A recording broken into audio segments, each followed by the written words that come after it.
આજ તો બાપા વાડીએથી રીંગણા તોડતા આવ્યા હતા. ઘરના ખેતરના ઓર્ગેનિક મસ્તીના રીંગણા હતા. એટલે આજ તો આપણે સાંજ માટે બધા હાથો ઓરો બનાવવાનો થતો હતો. આપણે કામ ચાલુ કરી દીધું હતું. રીંગણાનું ડીચું પાડીને નાના નાના વીંધા કરવાના હતા. બધા રીંગણાનું ડીટું સુધારીને આપણે બધામાં વીંધા કરી નાખ્યા હતા.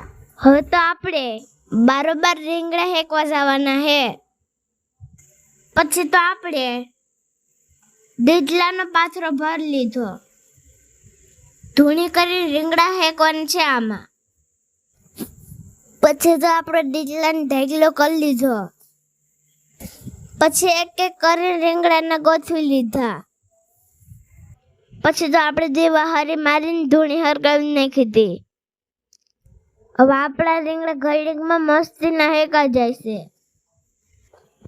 રીંગણા હેકાય એટલે ત્યાં સુધીમાં આપણે બકાલું ધોઈને હેરખું સુધારી નાખવાનું થાય. એટલે આપણે ધોરિયાની કાઠી જ બકાલું ધોવા માંડ્યા. ઘડીકમાં બધું બકાલું મસ્તીનું ધોઈ નાખ્યું. પછી આપણે બકાલું મરવા બેસી ગયા. પહેલા મરચાનો વારો હતો. મરચા મોરતે ચાક મોઢે હાથ અડી જઈશ તો હેરાન કરશે. મરચા મોરીને આડું પણ સુધારીને આપણે મરી લીધું. પછી આપણે ટમેટું પણ ઝીણું ઝીણું મોર નાખ્યું હતું. છેલ્લે ધાણાનો વારો હતો. ધાણા મરે જાય એટલે આપણું બકાલું કમ્પ્લીટ.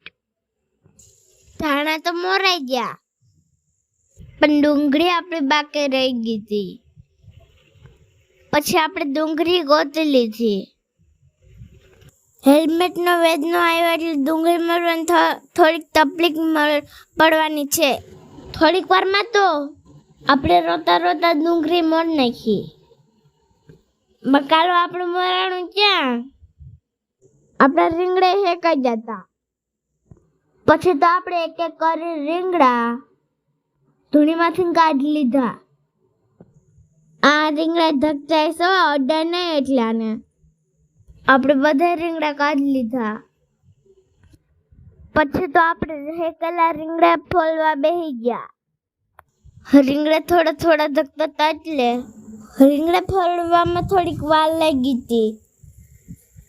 બધા રીંગણા આપણે ફોલીને સમસી મારીને પીસી નહીં ખાતા.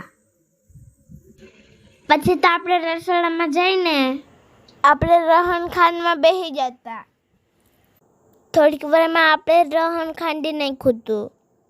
હવે આપણે આપણો ઓરો વઘાડવાનો છે.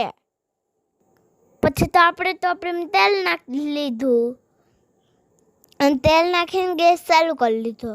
આપણું તેલ ગરમ થયું એટલે આપણે બધીને પહેલાં જીરું નાખી દીધું. જીરું ફૂટ્યું એટલે મરચાં પણ નાખી દીધા. મરચાં નલાવીને પાકવા દીધા હતા. મરચાં પાકી ગયા એટલે આપણે એમાં ખાંડી કરેલું રહણ નાખી દીધું. એ પાક્યું એટલે આપણે એમાં ડુંગળી નાખી દીધી. ડુંગળી પાકવામાં થોડીક વાર લાગી હતી. ડુંગળી પાકી ગઈ એટલે પછી તો આપણે એમાં ટમેટા નાખી દીધા. પછી તો બધું મિક્સ થાય એમ હલાવી લીધું હતું.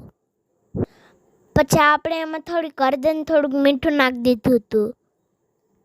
થોડીક વારમાં તો આપણી ગ્રેવી મસ્તીની પાકી ગઈ હતી. પછી ફાઇનલી આપણે એમાં હેકી ગયેલા રીંગણા નાખી દીધા હતા. એ હલાવીને પછી આપણે એમાં ચટણી પણ નાખી દીધી છેલ્લે. ઓરો તીખો હોય એટલે તો જ મજા આવે ખાવાની. તમને ઓરો ભાવે કે નહીં કમેન્ટ કરીને જણાવજો.